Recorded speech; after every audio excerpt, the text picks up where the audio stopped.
Edição toda paulistana aqui do Poder em Pauta. Os nossos repórteres estão aqui comigo no estúdio.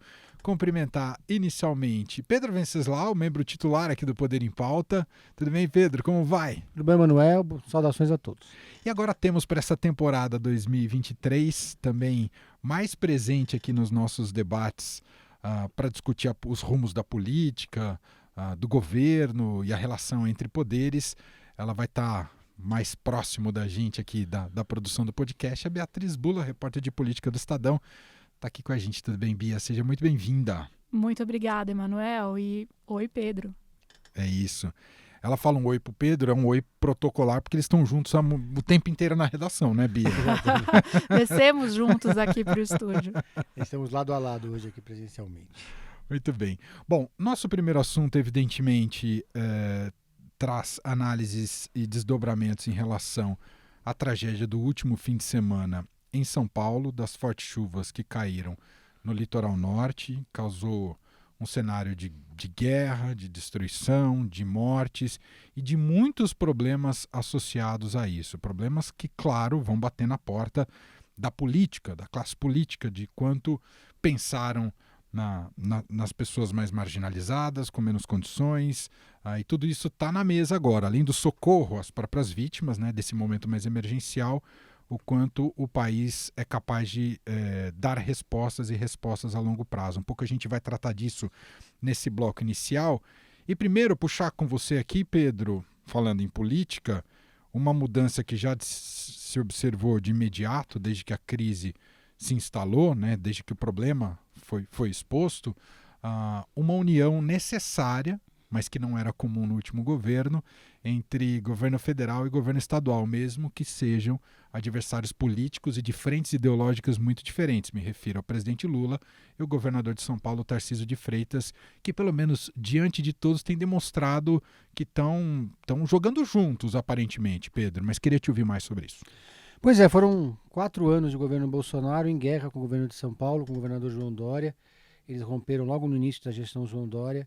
Foram 4 anos, na verdade, de que o governo Bolsonaro manteve uma relação muito tumultuada com os governadores, que acabaram se unindo, apesar das divergências ideológicas. Houve uma frente de governadores ali durante a pandemia. E agora, nesse início do governo Lula, o presidente tem dado sinais de que vai tentar se aproximar desses governadores, vai recriar o Conselho da Federação, que vai ter assento para os representantes dos governos estaduais. E um dos nomes que gera mais expectativa é o do governador de São Paulo, Tarcísio de Freitas, que foi eleito na esteira do bolsonarismo aqui em São Paulo, mas já se encontrou 4 vezes presencialmente com o presidente Lula. Tem uma agenda que ele tem mantido conversas com o presidente, por exemplo, sobre a questão da privatização do Porto de Santos, que há uma divergência entre o governo e o Tarcísio, mas o Tarcísio mantém um diálogo para tentar convencer o presidente aí de forma republicana. E nesse episódio dessa catástrofe no litoral de São Paulo, não foi diferente. O Tarcísio montou um gabinete lá em São Sebastião, se mudou para lá, tem atuado muito intensamente nesse episódio. E o Lula imediatamente interrompeu suas férias na Bahia, na base de Aratu, e foi lá para São Sebastião, se encontrou com o governador, sobrevoaram junto à região e depois deram uma entrevista coletiva que mais parecia um ato político. Ele, o prefeito de São Sebastião, que é do PSDB, e o governador Tarcísio. Os dois deram declarações amistosas, trocaram mesuras ali e, claro, houve uma reação nas redes sociais. Os bolsonaristas ficaram indignados e os petistas fizeram questão de mostrar o contraponto, porque o Bolsonaro, quando era presidente da República, não se dispôs a encontrar o governador da Bahia quando o Estado passou por aquela tragédia, e não sequer foi para o Estado, mandou lá um ministro, não interrompeu suas férias, e o PT, enfim, os aliados do governo Lula utilizaram muito isso nas redes sociais. Então e por outro lado, os bolsonaristas começaram a criticar o fato do Lula ter deixado apenas, entre aspas, 2 milhões de reais, o governo federal da estadual deixou 5 milhões de reais, sendo que era um valor muito baixo. O Eduardo Bolsonaro chegou a fazer uma comparação com o valor que a Cláudia Raia conseguiu na Lei Rouanet, não tem nada a ver alhos com bugalhos, porque ela conseguiu captar 5 milhões de reais. Então eles procuraram uma forma de reagir, mas eles estão meio sem uma orientação, como tinham antigamente, né? Então a narrativa está meio dispersa ali dos bolsonaristas. E o Tarcísio tem dado sinais que vai continuar mantendo essa proximidade com o governo Lula e vai se afastar cada vez mais do bolsonarismo. E do bolsonarismo talvez não, mas do Bolsonaro enquanto liderança e dessa ala mais radical. Acho que esse episódio, Bia, no Litoral Norte, é um teste forçado de coordenação política entre os diversos entes, porque é um problema tão complexo que envolve poder municipal, poder estadual e poder federal. E eles precisam dialogar e precisam tomar ações em conjunto para dar respostas à sociedade, mesmo que crie confusão na cabeça dos apoiadores, não é, Bia? Sem dúvida, mas eu acho que o Lula também aproveita esses momentos, não que ele aproveite a crise, mas ele aproveita as chances que ele tem de estar junto com os governadores que são de oposição, que representam uma outra linha ideológica, para marcar justamente a diferença dele com o ex-presidente Jair Bolsonaro. Ele faz questão de pedir para o Tarcísio se aproximar quando ele vai falar diante das câmeras, de falar que, a despeito de terem concorrido com partidos e linhas divergentes, eles estão ali juntos. Então, ele também usa muito isso para falar que ele vai ser diferente, não só prometer ser diferente, que é o que ele fez na campanha, como agir de maneira diferente. Não foi a primeira vez que isso aconteceu, né? Pós 8 de janeiro, quando houve aquela tentativa de golpe, quebradeira na sede dos 3 poderes lá em Brasília, o Lula chamou, né, os governadores para um encontro justamente para demonstrar essa força, essa união em defesa da democracia. Mas, de novo, ele aproveita esse momento que era necessário demonstrar, de fato, que todos estavam ali alinhados com relação à pauta da defesa das instituições democráticas, mas o Lula sabe conduzir isso de uma maneira política que seja interessante para ele. Agora, há um desafio colocado aí para esses governadores que são de oposição e que vão querer se manter como nomes de oposição ao governo, também de olho nas próximas eleições, e alguns de olho nas próximas eleições presidenciais, inclusive, né? O governador do Rio Grande do Sul, Eduardo Leite, esteve recentemente aqui no Estadão para uma entrevista na TV Estadão, e ele dá uma linha e indica o que deve ser a meta dele para se manter na oposição e, ao mesmo tempo, dialogar com o governo Lula, né? Ele fala a terceira via, que é como ele se pretende, ou seja, nem apoio ao Bolsonaro, nem apoio ao Lula, ela precisa ser a favor de algo e não contra alguém, que já é para mandar um recado para os seus eleitores e tentar afinar dentro do PSDB, que ele assume agora assumiu recentemente como presidente, a ideia de que ele não vai ser o maior opositor ao Lula, ele vai dialogar com o Lula. Então, durante a entrevista que ele deu aqui, ele fez críticas, por exemplo, a posicionamentos de política econômica do governo federal, mas na hora de estabelecer um comparativo entre Bolsonaro e Lula, ele deixa bem claro que ele vê o Bolsonaro como uma alternativa pior, muito pior do que o Lula no poder. Então, mas isso coloca um desafio para esses governadores de oposição, até onde o Lula vai conseguir chegar nesta aproximação, tendo aí adversários políticos que estão de olho também em uma outra eleição, né, Pedro? Exatamente. Lembrando que o Eduardo Leite só foi eleito no Rio Grande do Sul graças ao PT, né? Que no segundo turno apoiou. Ele foi por uma margem minúscula de votos, que ele foi para o segundo turno, o candidato PT não foi. E eles chegaram a ensaiar lá uma grande coalizão, mas ele desde o início fez questão de se posicionar na oposição.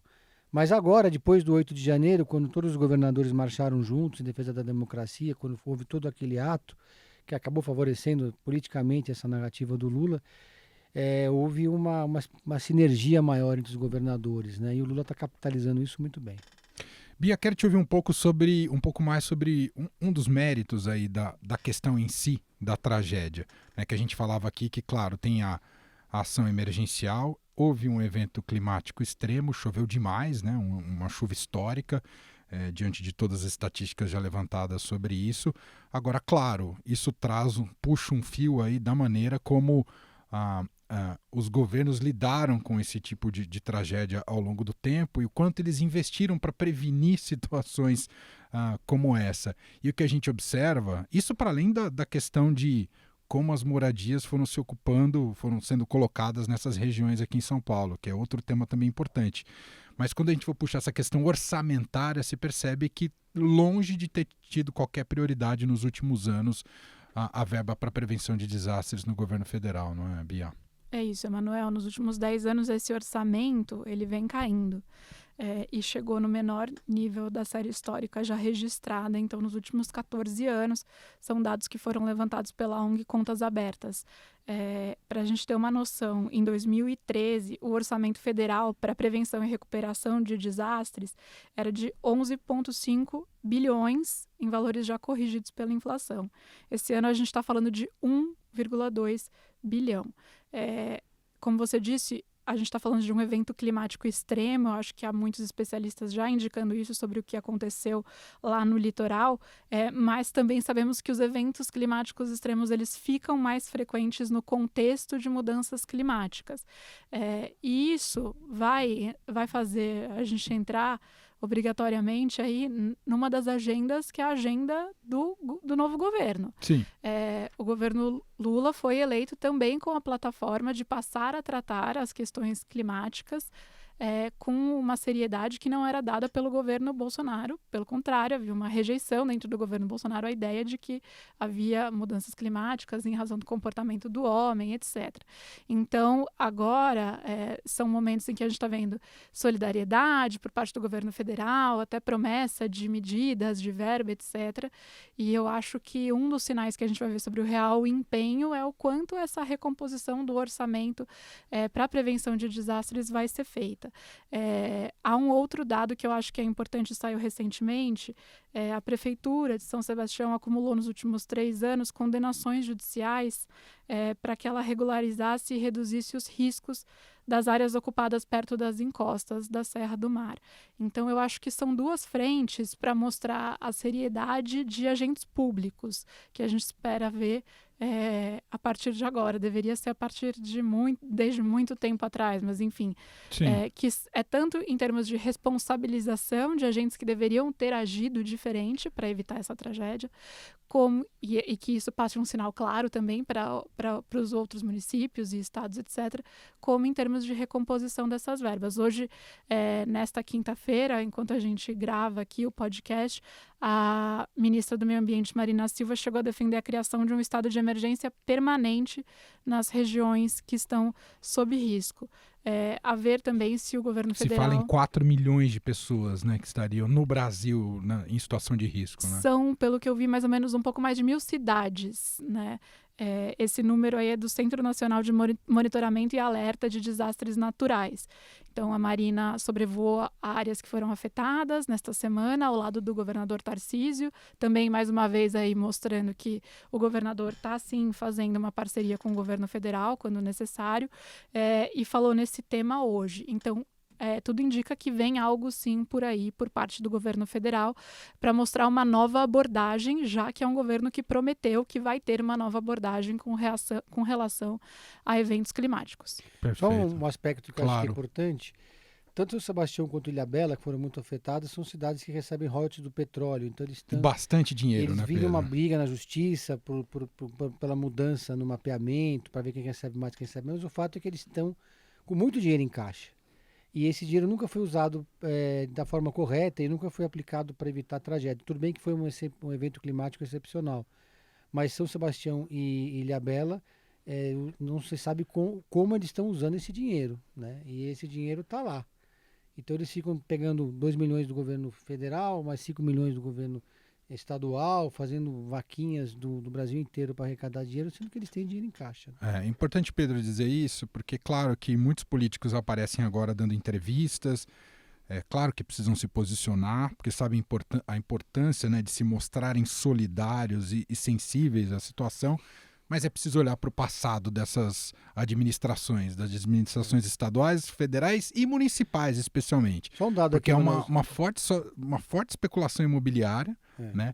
Há muita gente interessada em morar em condomínios de alto e médio padrão nessas regiões, e há a maneira como o poder público lida com essas frentes de pressão. Então tudo isso está envolvido nesse complexo problema. Desculpa, Pedro, pode continuar. Que 5 cidades do litoral paulista que decretaram estado de calamidade pública receberam em 2022 mais de 700 milhões de reais em royalties do petróleo. foi um aumento de 17% em relação a 2021. Então, Ilhabela está no topo da lista com quase metade desse valor.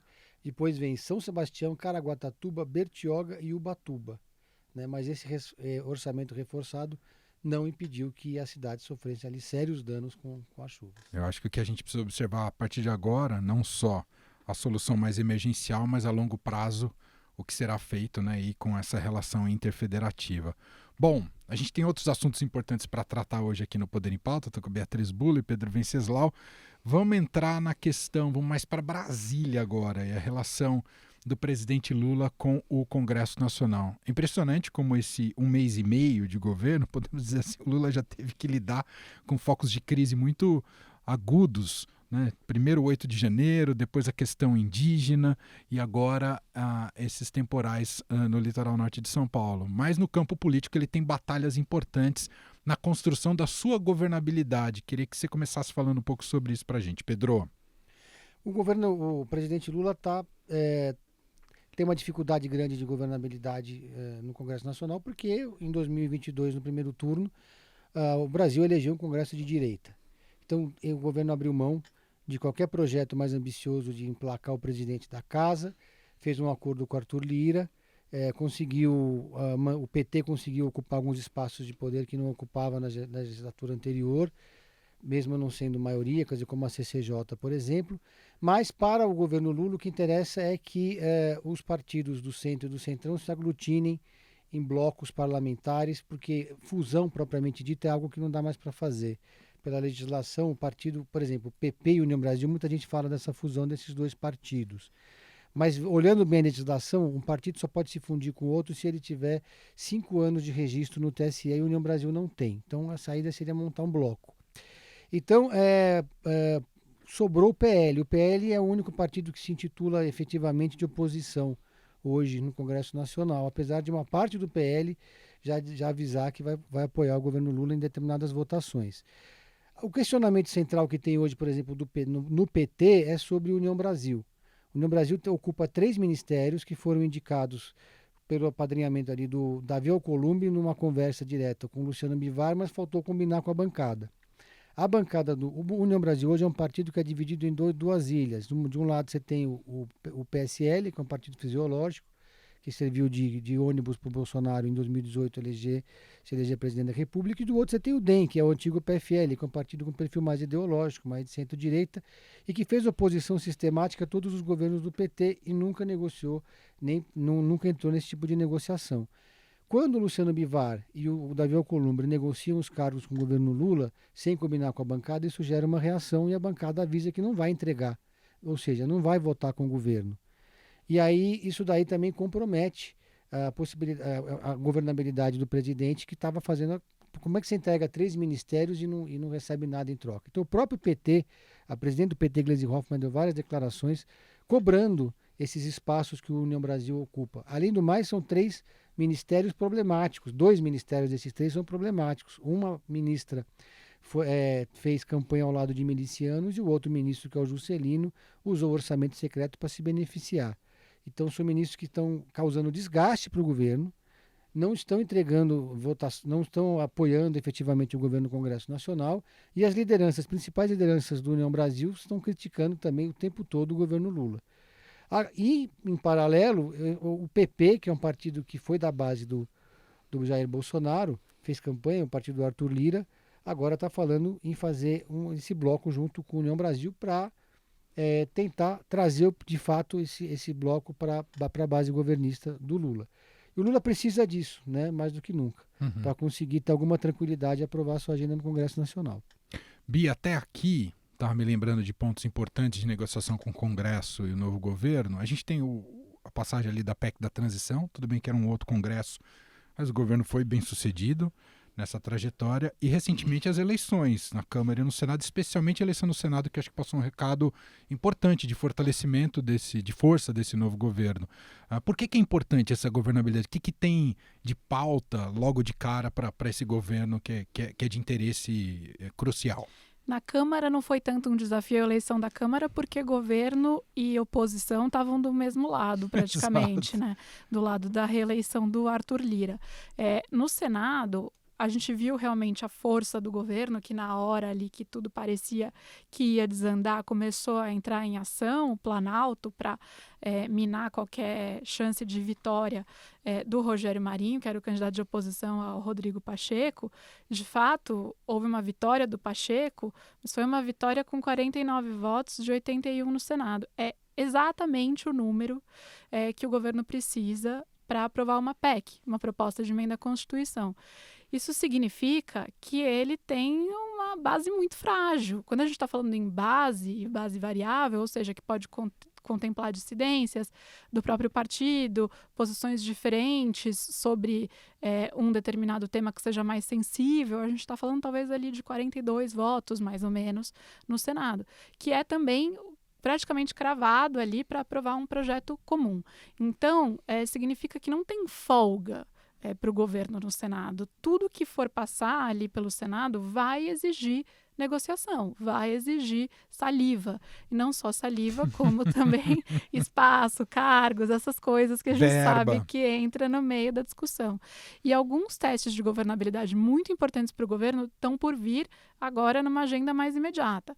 Um deles, que acho que está claro, é o da reforma tributária. O Haddad já falou, o ministro da Fazenda, Fernando Haddad, que quer ver isso resolvido, isso discutido ali na Câmara, pelo menos em abril. Outro é a discussão sobre a nova âncora fiscal, que vai substituir o teto de gastos também, que agora, pós-carnaval, a pressão sobre o Ministério da Fazenda para que isso seja apresentado logo, já que se falou em antecipar para a apresentação em março, também deve surgir.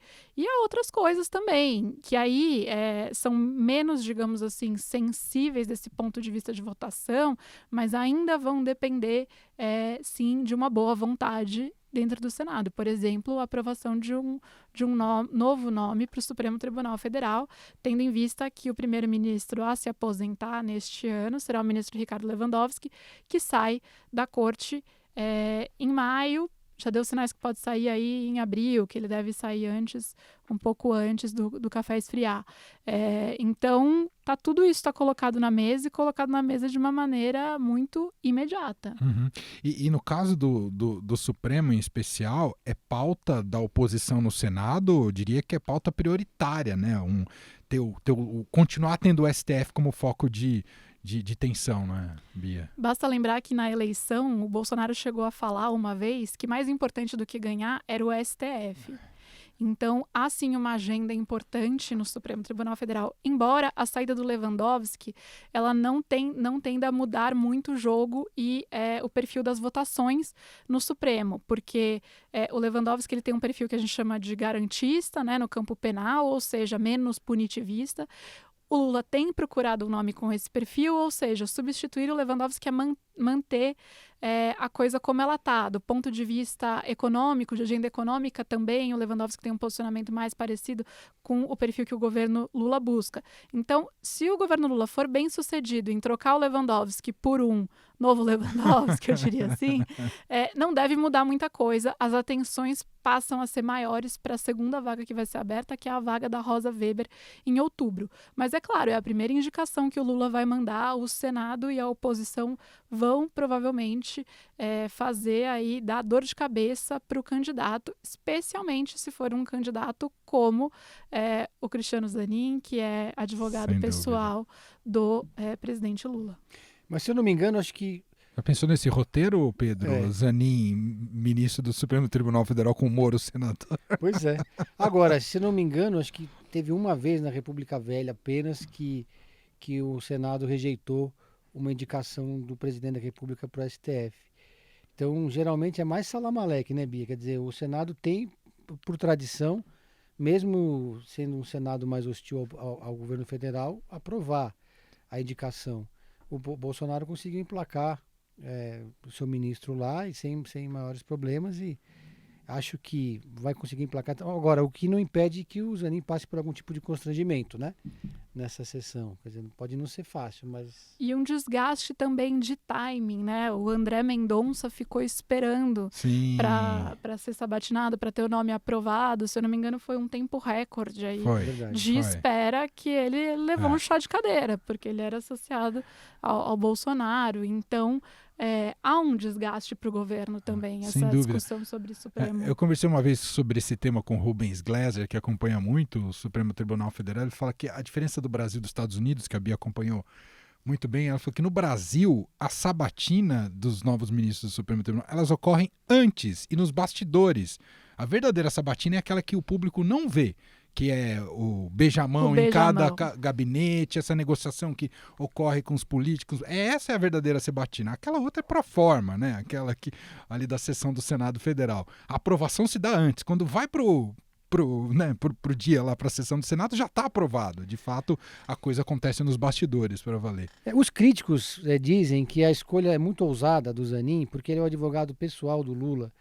E o STF julga muitos casos envolvendo o presidente da República, o governo federal e etc. Então, é alguém muito próximo, diretamente ligado aos processos do Lula, no caso da Lava Jato, no caso, enfim.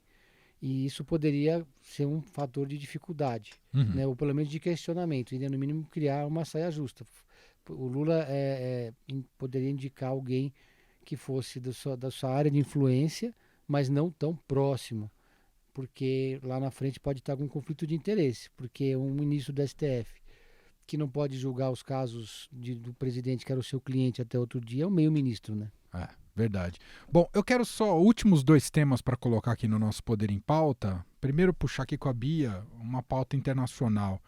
Queria que você colocasse no mesmo pacote, Bia, a visita do John Kerry ao Brasil neste domingo e, ao mesmo tempo, a questão diplomática da posição brasileira em relação à guerra da Ucrânia, que completa 1 ano nessa sexta-feira, o dia que esse podcast é publicado. Exatamente. O John Kerry, que é o enviado especial do clima do governo Joe Biden, vem ao Brasil. Já era para ele ter vindo, mas o governo americano decidiu esperar a visita do Lula ao Biden na Casa Branca para aí, então, dar início a esses encontros e visitas em mais baixo nível que não o presidencial. Então, ele chega no domingo, fica até terça-feira, vai ter encontro com lideranças do governo, do Congresso, sociedade civil também, e se espera aí que tenha alguma novidade sobre a possibilidade de doação americana ao Fundo Amazônia, que ficou congelado durante o governo Bolsonaro, foi retomado agora com a vitória do Lula, um fundo destinado aí à verba internacional da Alemanha e da Noruega, inicialmente, para a questão da preservação da floresta amazônica. Os Estados Unidos sinalizaram com um valor quase módico, a gente diria, inicialmente, que são 50 milhões para esse fundo. Então, a gente está falando de um fundo de 1 bilhão, né? 50 milhões para os Estados Unidos, um fundo de mais de 1 bilhão. Esses 50 milhões parecem quase nada. Mas um troco, né? É um procedimento que tem que passar pelo Congresso americano também, segundo a ministra Marina Silva já explicou, e que tudo isso seria debatido com a presença do Kerry no Brasil.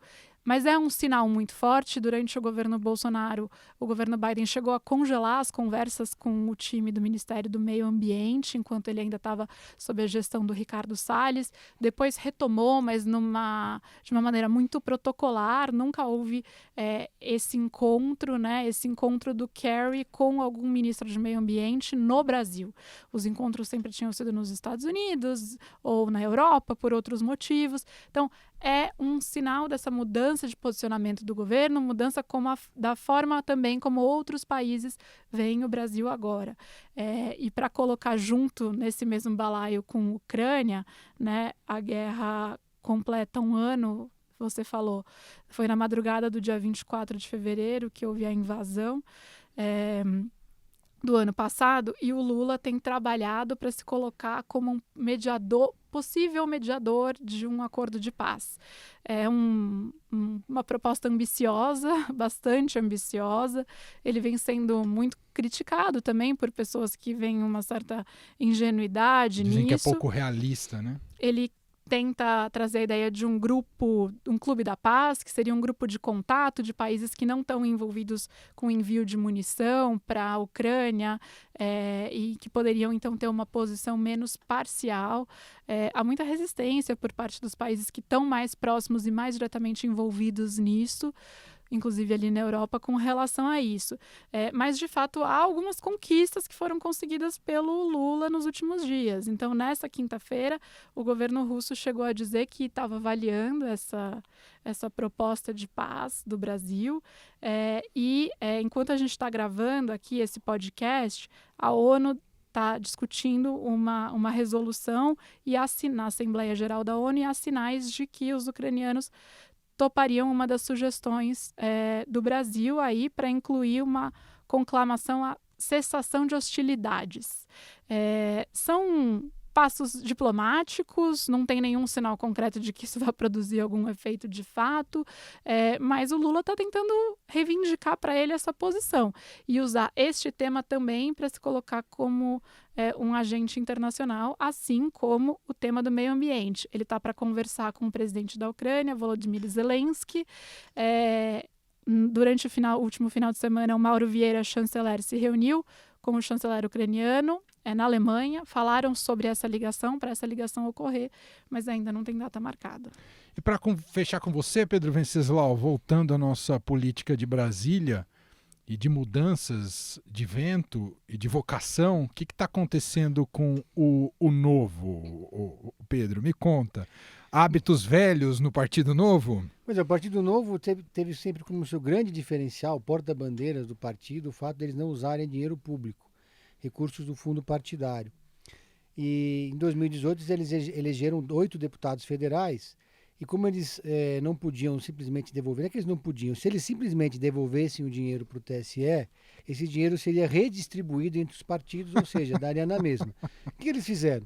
Passaram a fazer depósitos em um fundo em juízo, até que eles conseguissem uma solução política para o que fazer com esse dinheiro.